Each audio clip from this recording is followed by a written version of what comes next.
오늘은 교재 25가 어려움으로 인한 변화, 이 교재를 한번 펴보시기 바랍니다.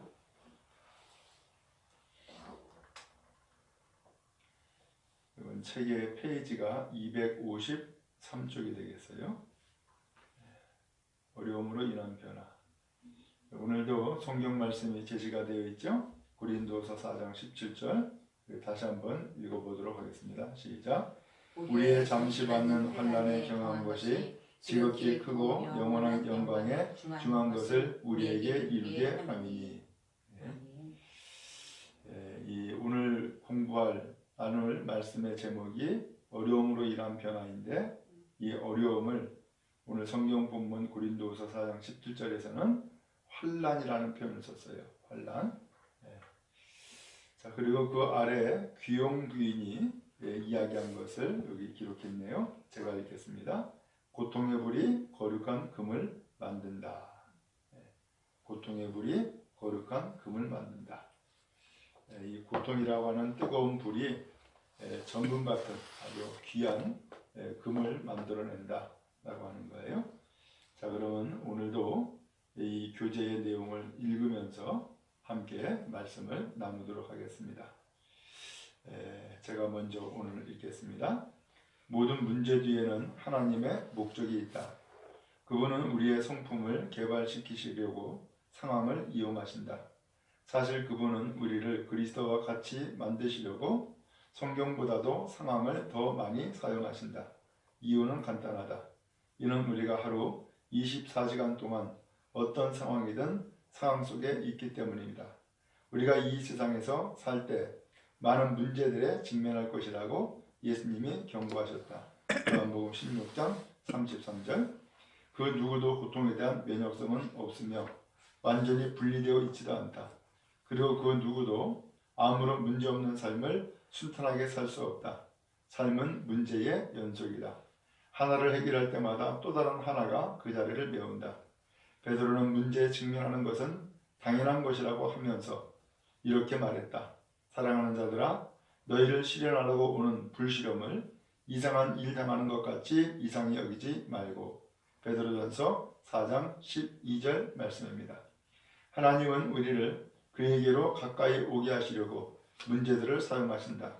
성경은 이렇게 말한다. 여호와는 마음이 상한 자에게 가까이 하시고 중심에 통회하는 자를 구원하시는도다. 시편 34편 18절 말씀. 우리가 경험한 가장 깊고 친밀한 예배는 아마 가장 힘든 때 드린 예배일 것이다. 우리의 마음이 무너져 내리고 세상에 홀로 버려진 것처럼 느껴졌을 때, 아무것도 선택할 수 없고 심한 고통으로 신음조차 할 수 없을 때였다. 그리고 우리는 하나님께로 얼굴을 향한다. 고통 속에서 우리는 가장 솔직하고 마음에서 우러나오는 정직한 기도를 배운다. 고통 속에 있을 때 우리는 형이상학적인 기도를 할 에너지가 없다. 자, 여기까지 일단 읽도록 하겠습니다. 먼저 읽은 첫 번째 줄에 보니까 모든 문제 뒤에 뭐가 있다고요? 하나님의 목적이 있다. 우리는 문제를 만나는데 그 문제의 뒤에는 하나님의 목적, 하나님의 뜻이 담겨 있다는 거예요. 참 우리가 이해할 수 없는 일이지만 이러한 일들을 우리가 종종 겪죠. 그 아래도 보면은 그분은 우리의 성품을 개발시키시려고 상황을 이용하신다.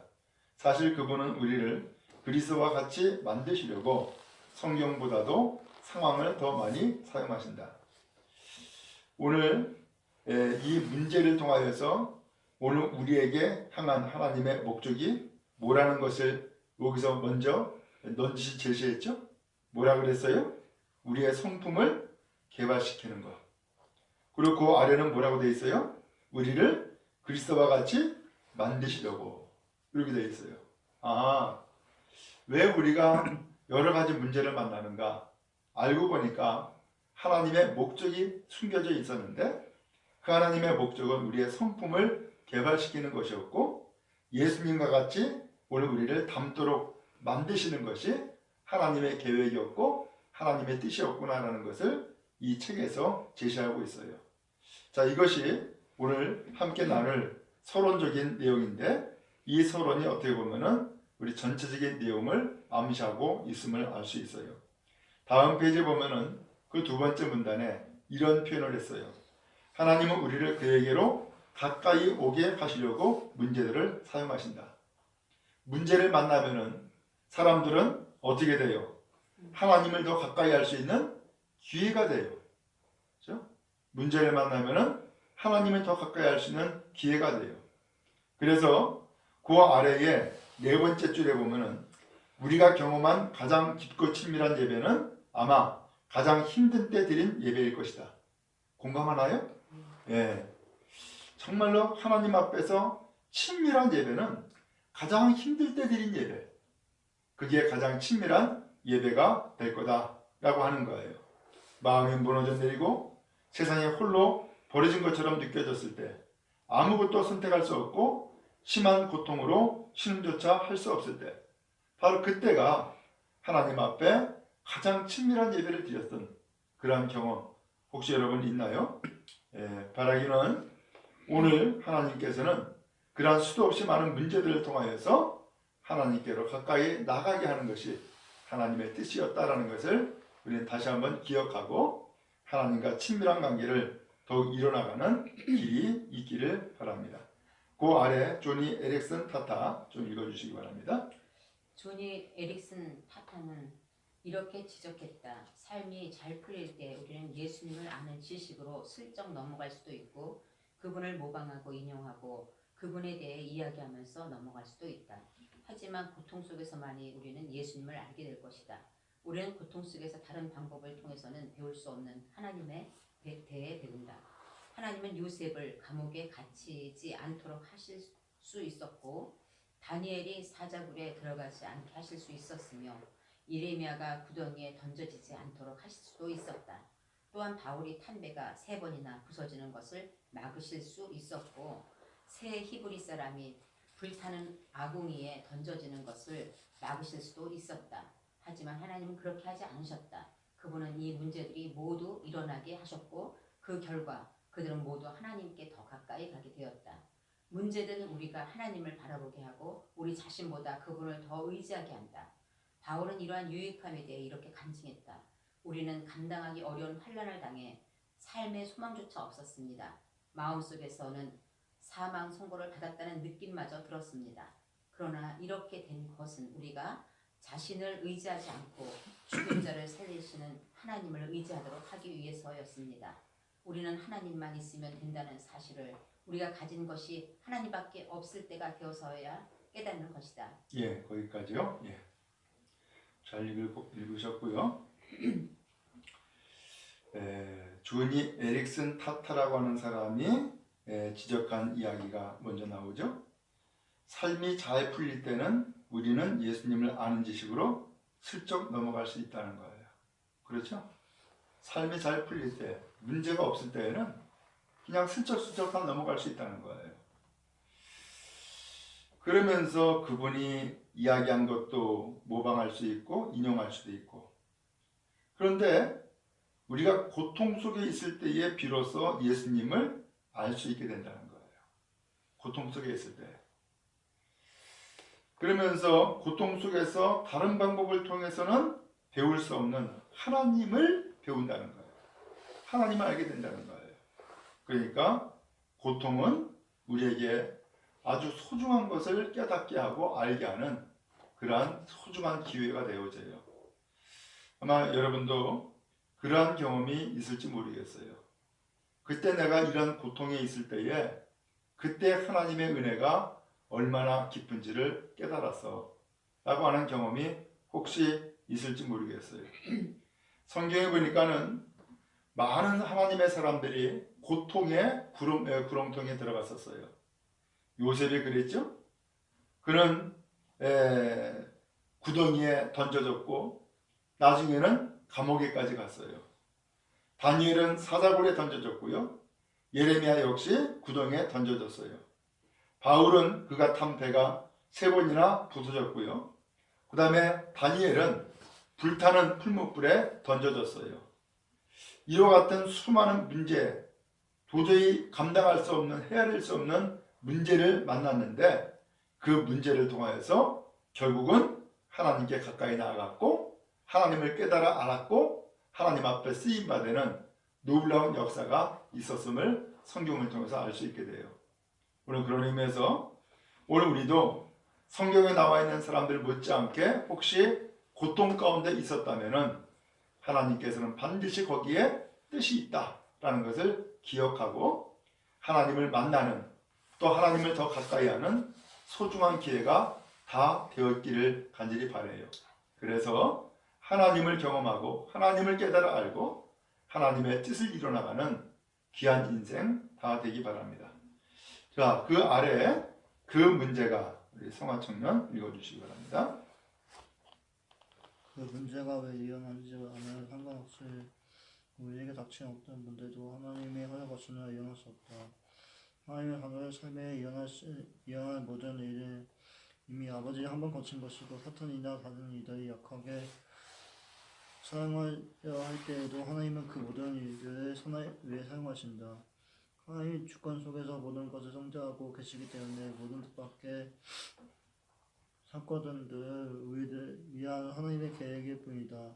우리가 태어나기 전부터 하나님의 자녀에게는 우리의 매일의 삶이 적혀 있었기 때문에 우리에게 일어나는 모든 일의 영적으로 중요하다.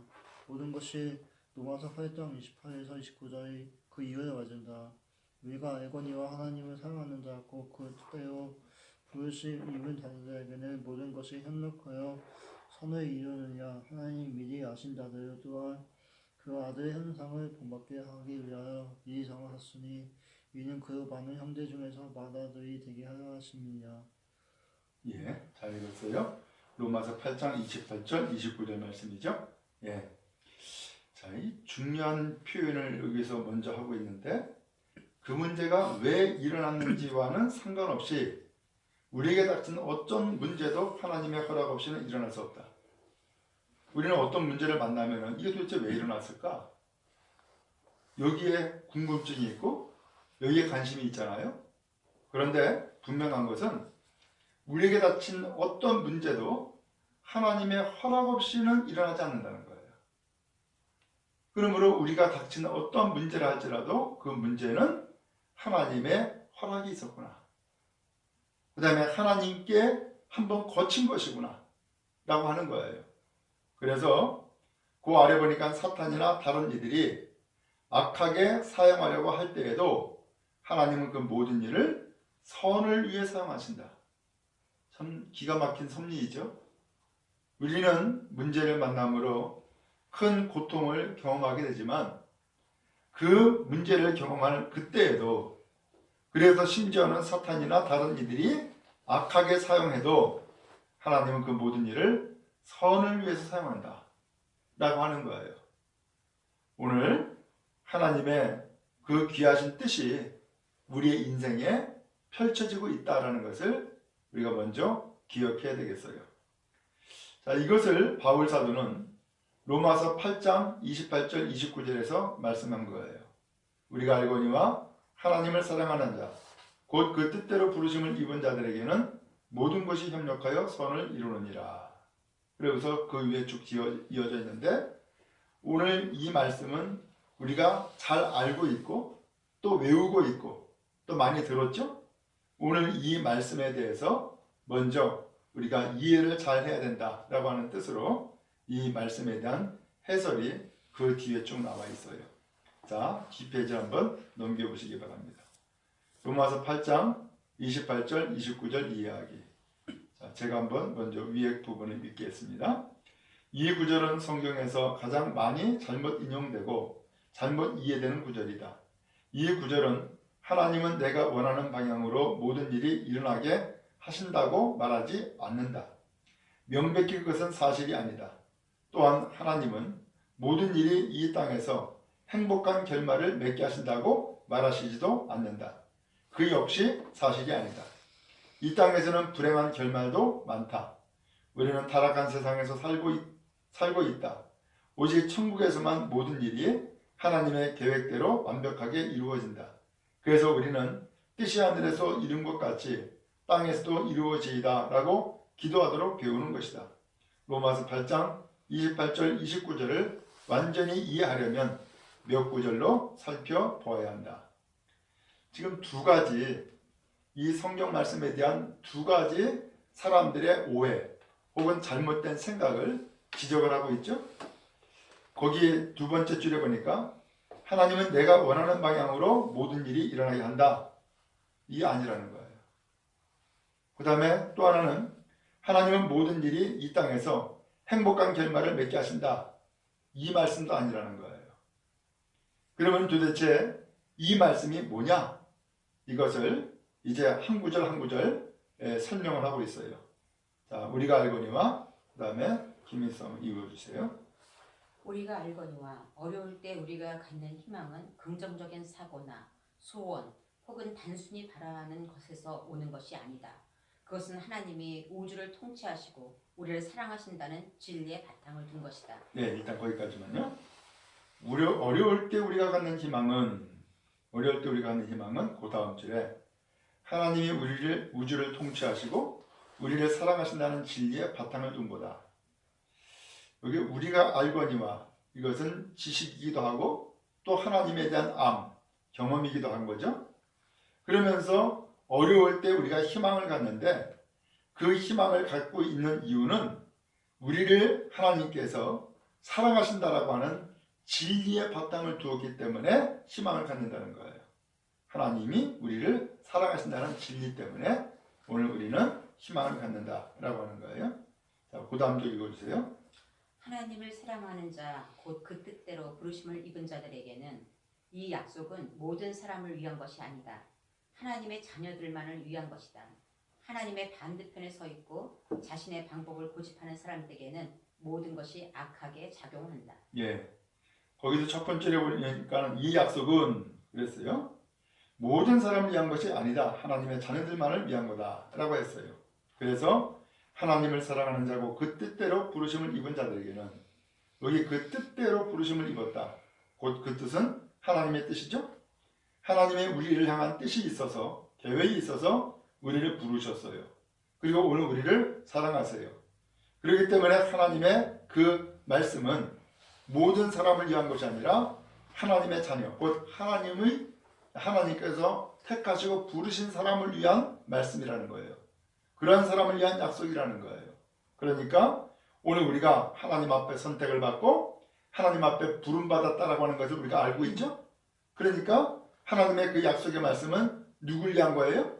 바로 오늘 우리를 위한 것이었다라는 것을 기억할 수 있기 바랍니다. 그 아래도 읽어주세요.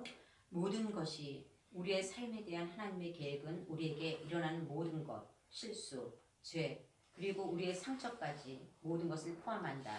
빚, 질병, 이혼, 그리고 사랑하는 사람들의 죽음까지도 하나님은 가장 악한 것에서도 선을 이끌어 내실 수 있다. 갈보리 언덕에서 그러셨다. 예.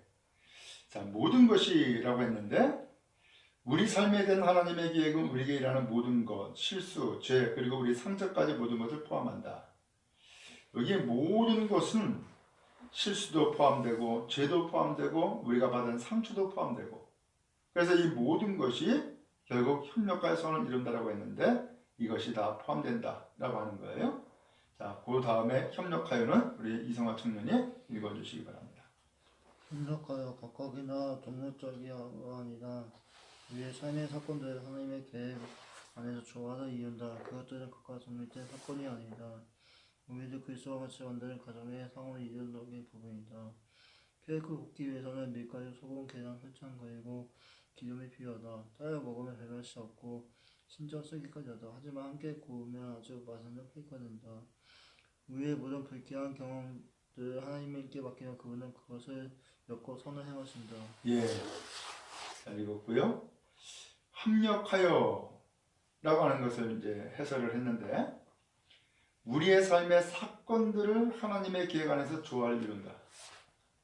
우리가 지금까지 인생을 살면서 경험했던 사건들, 겪었던 일들이 있어요.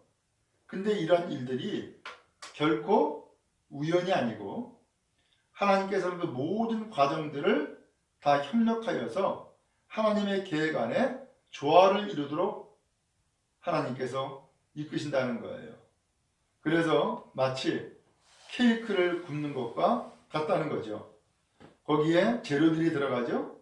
밀가루, 소금, 계란, 설탕, 그리고 기름. 따로따로 먹으면 이게 맛이 없을 수도 있고 쓰기도 하고 또 어떤 것은 달기도 하고 뭐 다양하게 나오지만은 이걸 같이 다 섞어서 케이크를 만들고 구우면은 맛있게 된다는 거예요. 그런 것처럼 우리의 인생에도 참말로 쓴 경험들이 있고 어떤 때는 아무런 의미가 없는 경험도 있고 어떤 때는 달짝지근한 일도 있고 다양한 일들이 있지만은 이 모든 삶이 전부 다 협력하여서 함께 엮어내면은 아름다운 결실 그리고 선을 이루는 귀한 삶이 되어진다라는 것을 표현하고 있는 거죠. 자, 그 아래 선을 이루느니라 계속 읽어주세요. 선을 이루느냐 삶의 모든 것을 타고 이야기하지 않는다. 이 세상에서 이어오는 대부분의 일이 악하고 나쁘다. 하지만 하나님 앞에서 선을 끊어내는 것을 전공을 하신다. 그리고 그들의 공식 족보에는 4명의 여자가 등장하다. 다말의 나도 그리고 바세바 다말은 아버지를 깨어서 임신을 내었고 라합은 창녀였다. 롯은 유대인이 아니면서 유대인 남자와 결혼하는 죄를 지었고 바세바는 다윗과 간통을 하고 결국 남편을 살해되었다. 그들에 의한 죄악들은 내세울 만한 것은 아니었지만 하나님은 이 죄악으로부터 선을 끌어내셨고 예수님은 그 핏줄에서 나오셨다. 하나님의 목적은 위의 문제, 보통 그리고 위의 죄보다 더 크다. 예, 잘 읽었어요. 선을 이룬다. 협력하여 선을 이룬다. 세상에서 일어나는 일들은 대부분 악하고 혹은 나쁜 일들이라는 거예요. 근데 하나님은 그 악에서 선을 이끌어낸다는 거예요. 소위 말하면 악을 통하여서도 오히려 선한 결실을 맺도록 하나님께서 섭리하신다라는 거예요. 그러면서 예수님에 대한 족보 이야기를 여기에서 예를 들어서 표현하고 있어요. 예수님 족보에 보면 4명의 여자가 들어가죠.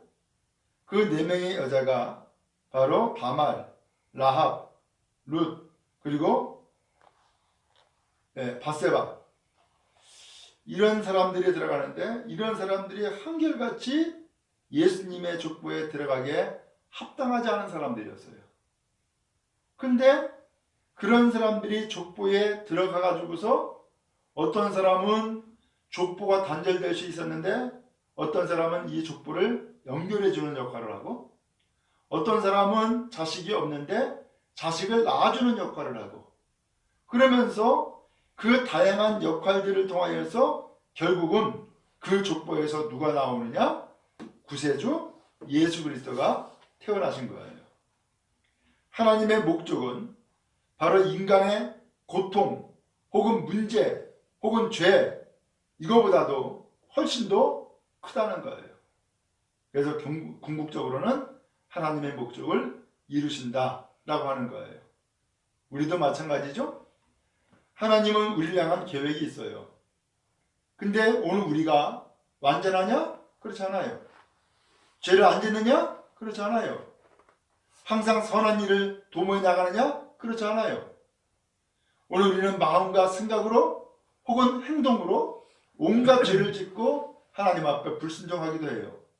그런데 하나님께서는 그러한 오늘 우리의 모습을 통하여서 궁극적으로는 선을 이루시는 것이 하나님의 계획이고 하나님의 뜻이라는 거예요. 하나님은 오늘 우리를 얼마든지 들어쓰시는 거예요. 그러므로 하나님의 뜻이 우리 인생에게 이루어지는 것이 그게 복이고 그것이 바로 사명을 이루는 복된 삶이 되어지는 거죠. 아래 또 봅니다. 하나님이 미리 정하셨으니 모든 일에는 위대한 디자이너가 있다. 우리의 삶은 우연, 운명 혹은 운의 결과가 아니다. 삶에는 마스터 플랜이 있다. 역사는 그분의 이야기다. 하나님이 조종하신다. 우리는 실수를 하지만 하나님은 절대 실수하지 않으신다. 하나님은 실수하실 수 없다. 왜냐하면 그분은 하나님이시기 때문이다. 예. 하나님이 미리 정하셨다. 여기 미리 정했다라고 하는 것은 바로 계획한 것이 있다는 거죠. 이것을 이 책에서는 디자이너라고 이렇게 표현을 했어요. 마스터 플랜인 거죠. 오늘 하나님께서는 우리의 삶에도 우리의 인생에도 이와 같은 마스터 플랜이 있는 거예요.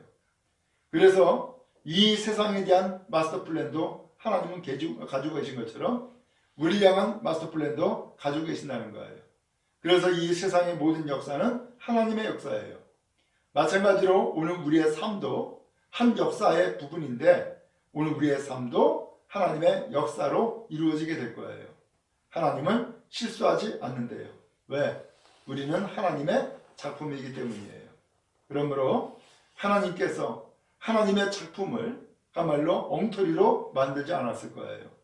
분명한 계획이 있고 분명한 뜻이 있고 또 분명한 섭리가 있어 오늘 우리의 삶을 아름답게 결실을 맺도록 또 하나님께서 선을 이루시는 귀한 인생이 되어지도록 하나님께서 이끄실 거예요. 예, 복이 있기를 바라고요. 그 아래 이는 그런 많은 형제 중에서 맏아들이 되게 하려 하심이니라. 그분의 목적은 무엇일까? 우리가 당신의 아들과 같이 되는 것이다.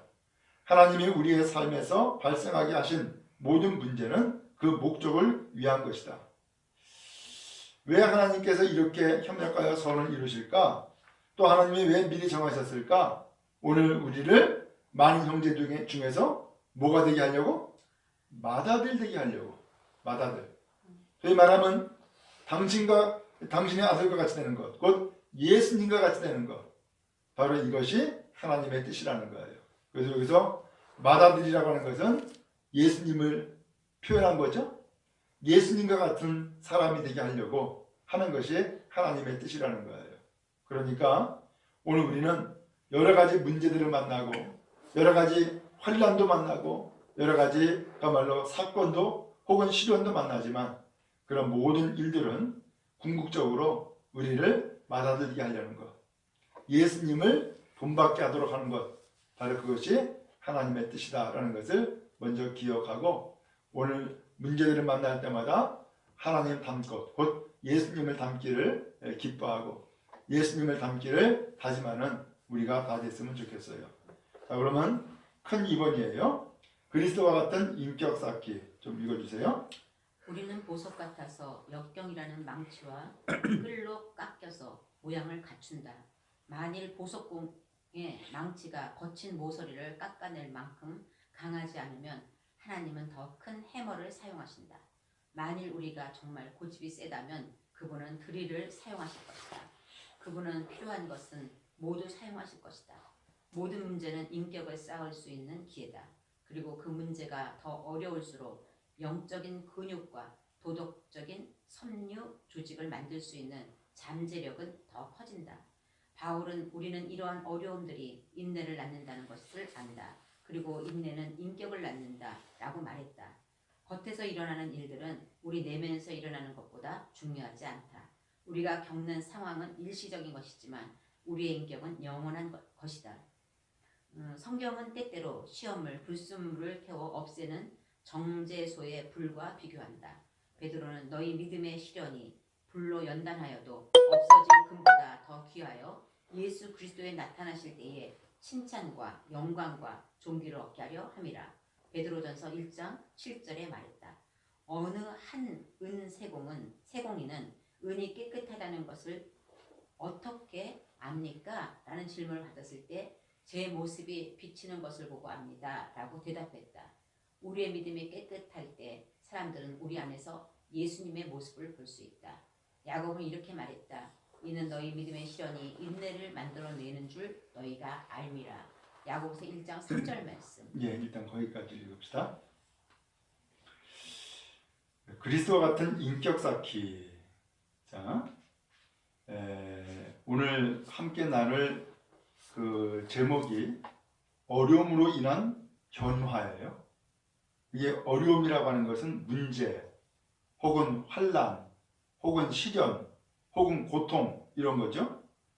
이것으로 인하여서 주님께서 궁극적으로 원하는 것은 우리가 변화되는 것, 곧 예수님을 닮는 것. 이게 주님의 목적이고 뜻이라는 거예요. 자, 그렇기 때문에 예수님을 닮도록 하기 위해서는 어떤 일이 생겨야 되느냐? 그리스도와 같은 인격을 쌓아나가야 되겠다라고 하는 거예요.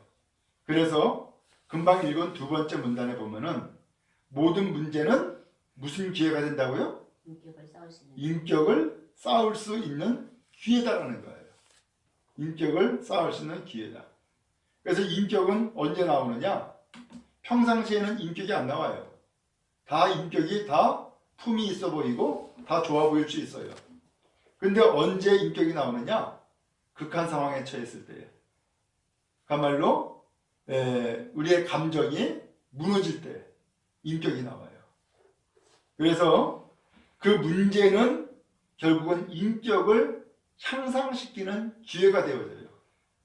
우리에게 그러한 일이 있기를 바라고, 문제를 만날 때마다 우리의 인격이 무너지고 삶이 무너지는 것이 아니라 오히려 인격이 세워지고 삶이 더욱더 든든해지는 그런 기회가 되었기를 바라고, 또 그렇게 되었으면 좋겠어요. 바울이 이런 일에 대해서 말씀했어요. 로마서 5장 3절 4절 NCV 번역인데, 우리는 이러한 어려움들이 인내를 낳는다는 것을 안다. 그리고 인내는 인격을 낳는다. 어려움이 뭘 낳는다고요? 인내. 참고 기다리는 거죠. 그 다음에 이 인내는 결국 또 뭘 낳는다고요? 인격을 낳는다 라고 표현을 했어요. 그러니까 문제를 통하여서 오히려 인격을 향상시키는 주의 복된 기회가 된다라고 하는 것을 표현을 했어요. 자, 그러면 그 다음에 하나님이 성화 청년이 읽어주시기 바랍니다. 하나님이 우리를 예수님 같이 만들고 싶어 하시기 때문에 그분을 우리가 예수님의 경험하신 것과 같은 경험을 하게 하실 것이다.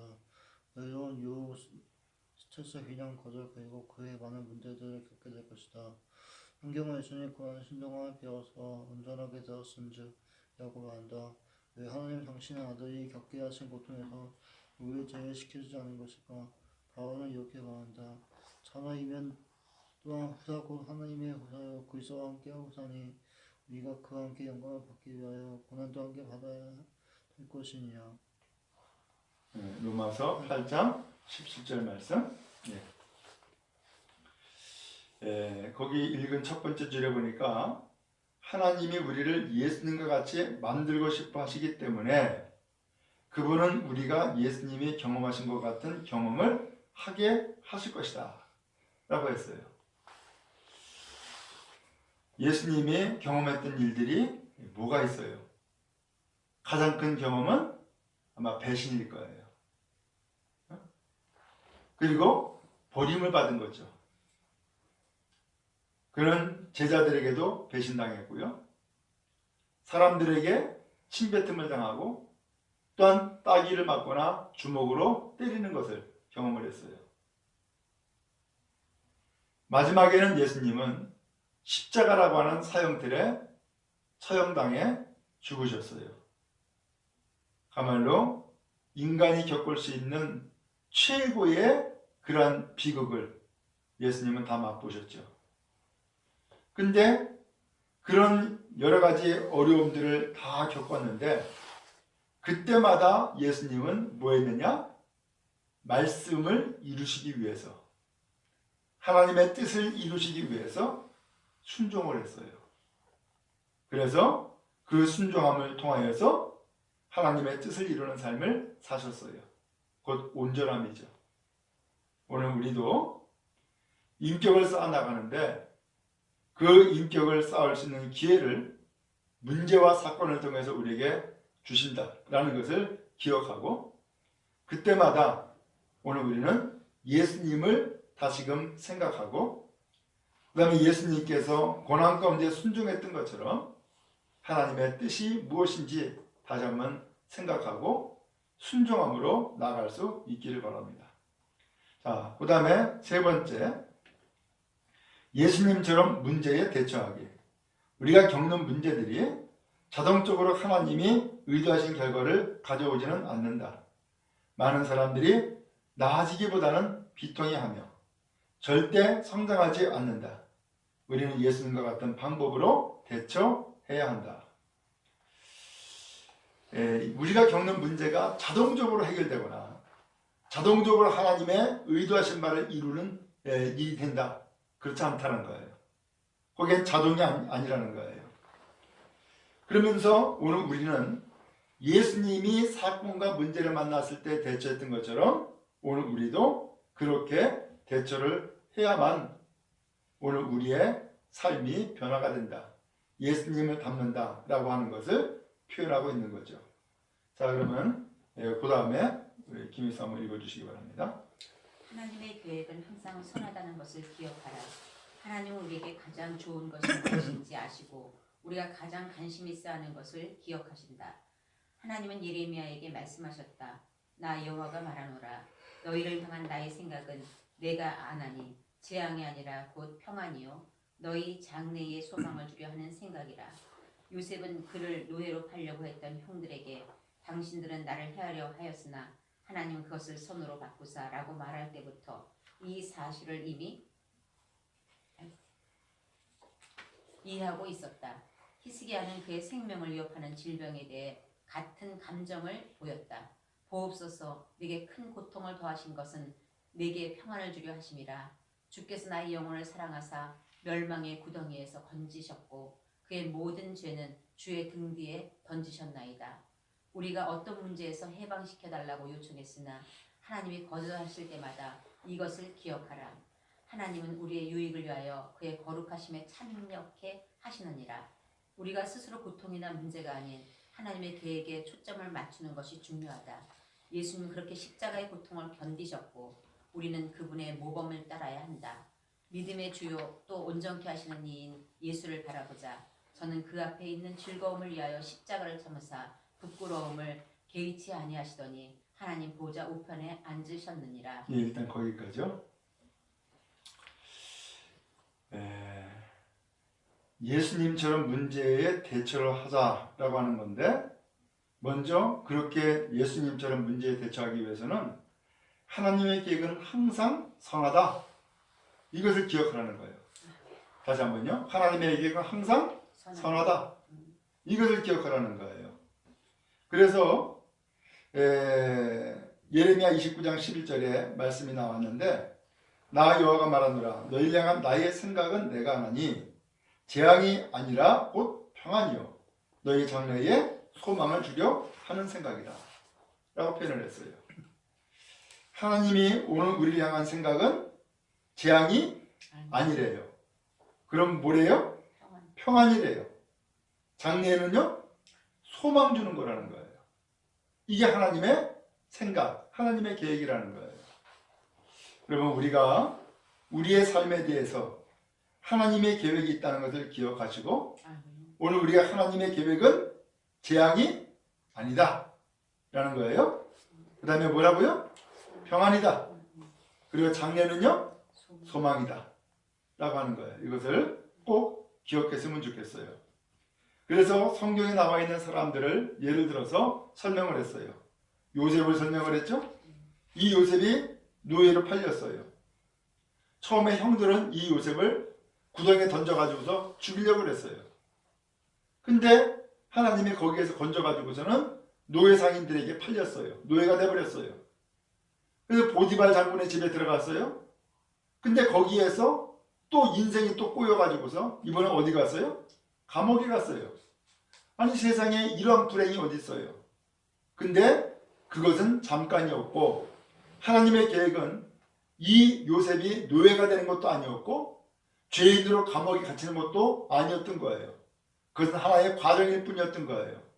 하나님의 계획은 이 요셉을 그 애굽의 총리가 되게 하는 것이었어요. 그것은 그에게 출세시키는 것이 아니었어요. 그 총리가 되어가지고서 무슨 일이 있었죠? 그의 가족들을 전부 다 그 기근에서 다시금 살려주고 먹여 살렸죠. 하나님의 계획은 바로 거기에 있었던 거예요. 그러니까 오늘 그가 형들에게 버림을 받아가지고서 죽임을 당하고 혹은 노예로 팔리고 혹은 감옥에 갇히고 이것은 인생의 한 과정이지 그게 결과가 아니었던 거예요. 오늘 우리도 인생을 살아가면서 불행을 만나잖아요. 그 불행을 만나면은 이것이 내 인생의 끝인가라고 하는 절망을 생각을 해요. 근데 그렇게 생각하지 말라는 거예요. 그래서 제목에 나와 있는 것처럼 하나님의 계획은 항상 뭐하다? 선하다. 다시 한번요. 하나님의 계획은 항상 뭐하다? 선하다. 이건 늘 기억하라는 거예요. 이건 늘 기억하라. 그러니까 오늘 우리에게 어려움이 있는 것들은 한 과정인 거예요. 그 과정을 통과하고 나니까는 비로소 이제 하나님께서 이루시는 놀라운 섭리, 놀라운 축복이 시작되어진 거죠. 자, 그 아래 나치 수용소 그 부분을 우리 성화 청년이 읽어주세요. 중간에 잘 못 찾겠어요? 그러면 내가 읽을게요. 나치 수용소에 갇혀있던 코리 텐 붐은 초점을 잃지 않는 것이 얼마나 큰 힘인지를 설명했다. 만일 이 세상을 보면 우리는 절망할 것이다. 만일 우리 내부를 들여다보면 낙담할 것이다. 하지만 그리스도를 바라보면 안식할 수 있다. 집중을 어디에 하느냐가 우리의 감정을 결정한다. 하나님께 집중할 때 그분을 기쁘시게 한다.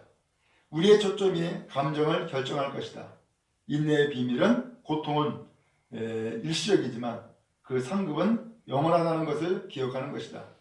모세가 여러 삶의 문제들을 견딜 수 있었던 것은 그가 상주심을 바라보았기 때문이다. 바울도 같은 방법으로 고통을 이겼다. 그는 이렇게 말했다. 우리의 잠시 받는 환난에 경한 것이 지극히 크고 영원한 영광에 중한 것을 우리에게 이루게 함이니. 고린도후서 4장 17절 말씀. 단기적인 생각에 굴복하지 말라. 마지막 결과에 초점을 맞추라. 우리가 그와 함께 영광을 받기 위하여 고난도 함께 받아야 될 것이라는 될 것이니라. 생각건대 현재의 고난은 장차 우리에게 나타날 영광과 좋게 비교할 수 없도다. 로마서 8장 17절 18절 말씀. 자, 코리덴 붐이 이야기한 내용인데 초점을 잃지 않는 것이 큰 힘이라는 거예요. 초점이 뭐예요? 우리가 가지고 있는 관점 혹은 목표 이거죠. 이걸 잃지 않는 것이 대단히 중요하다는 거예요. 그러면서 그 다음에 그가 한 얘기가 뭐라고 했냐면은 만일 이 세상을 보면 우리는 절망할 것이나 만일 우리 내부를 들여다보면 낙담할 것이다. 하지만 그리스도를 바라보면 안식할 수 있다. 세상 보면 절망하고 우리 안을 들여다보면 낙심하고 그렇지만 예수님 바라보면 안식이 된다는 거예요. 그러니까는 무엇을 보느냐 라고 하는 것이 중요하다라고 하는 거죠. 우리가 문제를 만나면은 당장 뭘 봐요? 그 문제를 봐요. 그러나 더 중요한 것은 그 문제 이면에 있는 하나님의 뜻을 봐야만 거기에서 소망이 이루어진다는 거예요. 그러니까 여러분 어려운 일을 만날 때에 그냥 어려운 그 사건 자체만 보지 말고 왜 나에게 이런 어려움을 주었을까? 왜 나에게 이런 고통을 주었을까? 생각을 하고 하나님의 뜻이 어디 있을까? 라고 하는 것에 초점을 두면은 거기에서부터 길이 열리기 시작할 거예요. 그리고 하나님이 선한 길로 인도할 것이고 선한 뜻을 이루시게 되어질 거예요. 자, 그 다음에 오른쪽 페이지 기뻐하며 하나님께 감사를 드리라. 우리 성화 청년이 읽어주세요. 기뻐하며 하나님께 감사를 드리라. 성경은 이렇게 말합니다. 감사에 감사하라. 이는 그리스도 예수 안에서 너희를 향하신 하나님의 뜻이니라. 제사에서 5장 18절. 이것이 어떻게 가능한가? 하나님이 우리에게 모든 상황에서 감사하라고 말씀하신 것인데 모든 상황에 대해 감사하라고 하신 것이 아님을 기억하라. 하나님은 불의 죄의 고통 혹은 그에 따른 이 세상의 고통스러운 결과들에 대해 감사할 것을 기대하지 않으신다. 대신 하나님이 우리의 고통과 문제들 사용해 당신의 목표를 성취한다는 사실에 감사하기를 바라신다. 성경은 주 안에서 항상 기뻐하라고 말한다. 너희 고통에 대해 기뻐하라고 말하지 않는다. 그것은 자기학대다. 주님 안에서 기뻐하고 말한다. 어떤 일이 일어날 때 오히려 하나님의 사랑 돌보신 지혜 그리고 신실하심을 기뻐할 수 있다. 예수님이 말씀하셨다. 그날에 기뻐하고 뛰놀라. 하늘에서 너희 상이 큼이라. 하나님이 고통 속에서 우리와 함께 하신다는 사실을 알기에 우리는 또한 기뻐할 수 있다. 우리는 안전한 사이드 라인에서 상투적인 마력을 격려하시는 우리와 머리 쩔어 있는 하나님을 섬기는 것이 아니다. 대신 그분은 우리의 고통 속에서 함께 하신다. 예수님은 이 땅에 오심으로 그렇게 하셨고 지금은 성령님을 통해 우리와 함께 하신다. 하나님은 우리가 어려움을 겪지 않도록 우리를 떠나지 않으신다. 예, 잘 읽었어요? 기뻐하며 하나님께 감사드리라 라고 했는데 데살로니가전서 5장 18절 말씀에 보면은 범사에 감사하라. 이는 그리스도 예수 안에서 너희를 향한 하나님의 뜻이니라 이렇게 표현했어요. 여기에서 이게 가능하냐는 거예요. 범사에 감사하는 것 이게 가능하냐. 여기에서 하나님께서는 모든 상황에서 감사라는 것이지 모든 상황에 대해서 감사라고 하는 것이 아니다 이렇게 표현했어요. 이게 좀 어렵죠? 예를 들면은 교통사고가 났어. 그러면 교통사고 난 것에 대해서 감사라는 얘기가 아니라는 거예요. 교통사고가 났음에도 불구하고 그 상황에서 감사라는 거예요. 조금 표현이 좀 어렵긴 하죠? 네. 자, 그래서 하나님은 우리에게 그 이해할 수 없는 상황들, 내가 지금 고통당하고 있고 큰 환난 당하고 있고 어려움 당하고 있는데 그 상황에 대한 감사를 하라는 얘기가 아니라 그런 상황 가운데서도 감사하라. 이게 하나님의 뜻이라는 거예요. 이것이 왜 그러느냐? 그런 고통 가운데서도 하나님이 함께 한다는 거예요. 그래서 그 아래 문단에 보면은 하나님이 고통 속에서 우리와 함께 하신다는 사실을 알기에 우리는 또한 기뻐할 수 있다. 이렇게 되어 있죠? 네. 하나님은 내가 어떤 사건을 만나고 문제를 만났을 때에 하나님이 떠나 계신 것이 아니라는 거예요. 하나님이 사라진 게 아니라는 거예요. 하나님은 그러한 상황 가운데서도 우리와 함께 하고 계신다 라고 하는 것을 알기 때문에 우리는 감사할 수 있고 우리는 기뻐할 수 있다 라고 하는 거예요. 그래서 그 아래 부분에 보니까 그분은 우리의 고통 속에서 함께 하신다. 그분이 누구예요? 하나님이죠. 예수님은 이 땅에 오심으로 그렇게 하셨고 지금은 성령님을 통해서 우리와 함께 하신다. 계속해서 하나님은 우리와 함께 하는데 예수님을 통해서 예수님이 이 세상에 오심으로 우리 사람과 함께 했고 지금은 성령께서 우리 안에 역사하심으로 우리와 함께하고 계신다는 거예요. 그러니까 오늘 우리는 주님이 우리와 함께 하시기 때문에 감사할 수 있고 기뻐할 수 있다 라고 하는 거예요. 자, 그 다음에 세 번째예요. 포기하지 말라. 김일성 한번 읽어주세요. 포기하지 말라. 인내하며 끝까지 버티라. 성경은 이렇게 말한다. 이는 너희 믿음의 시련이 인내를 만들어내는 줄 너희가 알미라. 인내를 온전히 이루라. 이는 너희로 온전하고 구비하여 조금도 부족함이 없게 하려 함이라.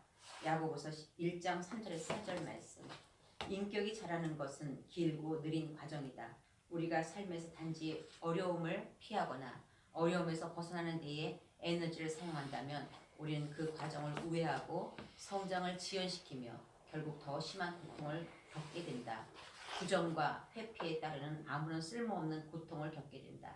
우리가 성숙한 인격이라는 영원한 결과를 얻게 되면 저를 위로해 주세요 라는 기도를 덜 하게 되고 더욱 당신을 닮게 해주세요 라고 기도하게 될 것이다. 제멋대로의 이해할 수 없으며 목적 없어 보이는 삶의 상황 속에서도 하나님의 일하시는 손길을 본다면 우리는 성숙하고 있다고 생각하면 된다. 만일 당신이 지금 어려움을 겪고 있다면 왜 나입니까? 라고 질문하지 말고 내가 무엇을 배우기 원하십니까? 라고 질문하라. 그리고 하나님을 신뢰하며 옳은 일을 하는데 계속 힘쓰라. 너희에게 인내가 필요함은 너희가 하나님의 뜻을 행한 후에 약속을 받기 위함이라. 히브리서 10장 36절. 포기하지 말라. 성장하라. 예.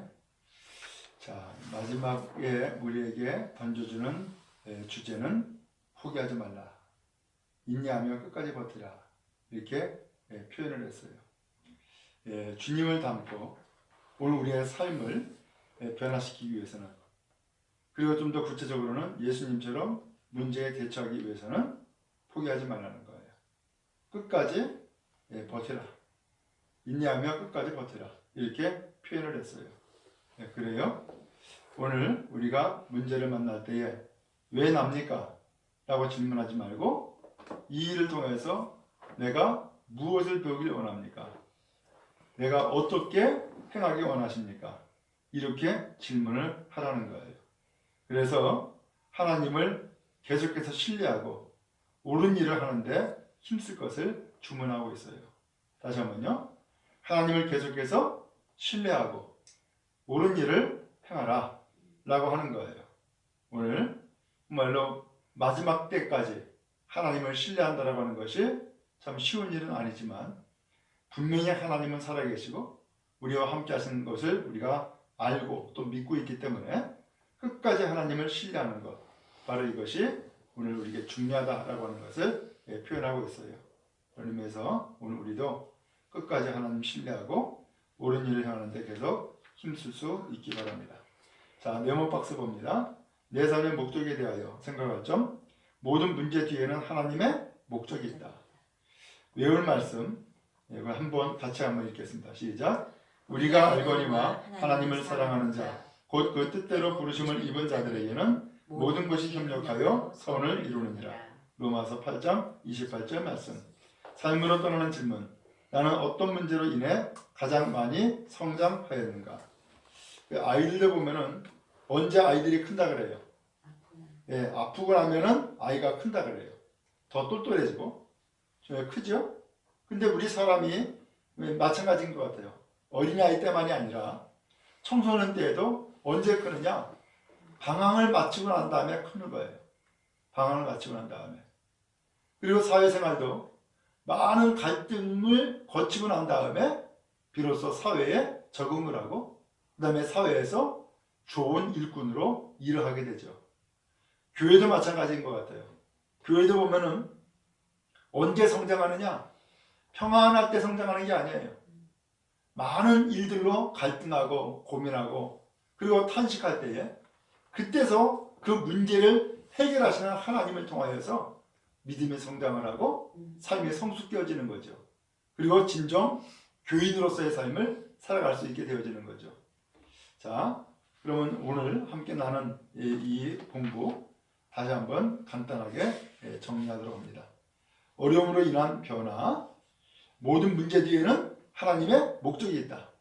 이것을 꼭 기억하고, 그리고 로마서 8장 28절 29절 말씀, 이것을 우리가 잘 이해해야 된다라고 하는 것을 배웠어요.